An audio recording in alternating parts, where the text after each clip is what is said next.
Madame Maudet m'a contacté. Elle venait avec son mari d'acheter une propriété, petite propriété, et souhaitait pouvoir développer une activité d'accueil dans cette propriété, ce qui nécessitait donc de construire un bâtiment neuf de 6 chambres, et puis d'aménager et d'améliorer le bâtiment actuel pour en faire leur lieu d'habitation, et également aménager un espace qu'ils souhaitaient mutualiser, donc une grande salle d'activité, qui souhaitait mutualiser donc, avec l'activité de gîte d'étape.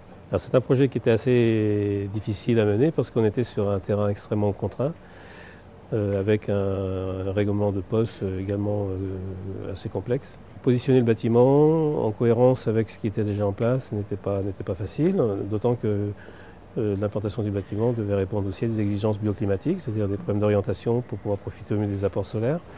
C'est extrêmement important, des protections au vent dominant, puisque là on est au bord de la mer, ou pratiquement.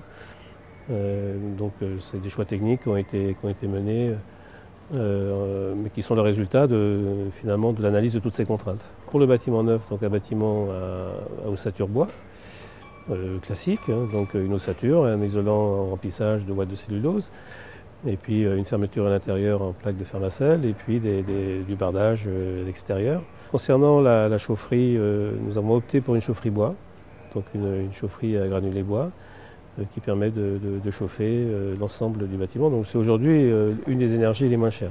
C'est un projet qui émerge d'un débat permanent, hein. On est toujours en discussion entre adéquation au programme, proposition de système constructif, réflexion philosophique également sur les principes d'aménagement. Oui, c'est toujours un débat permanent entre nous et le client. Donc la réponse, elle arrive, c'est le résultat, mais elle n'est pas spontanée. Créer un habitat sain, ça veut dire utiliser des matériaux sains, en tout cas qui ne vont pas relarguer de polluants toxiques dans l'atmosphère. Partant du principe que l'air qu'on respire et qui provient de l'extérieur est déjà un air pollué, et partant du principe que les matériaux de construction sont aussi des matériaux polluants, notre objectif est de choisir des matériaux qui sont le moins ou qui ne sont pas polluants du tout pour créer un habitat qui soit le plus sain possible. Mon cabinet d'architecte existe depuis 30 ans. Je suis architecte parce que j'ai choisi de l'être, mais j'ai hésité entre faire des études de médecine ou d'architecture parce que ma préoccupation était effectivement la santé de l'homme. Donc en tout cas, comment est-ce qu'on était capable de préserver une qualité de vie pour le vivant dans les structures que l'on construisait. Donc, et si on parle de l'humain, c'est son habitat évidemment, mais il n'y a pas que l'humain sur Terre, il y a aussi d'autres espèces.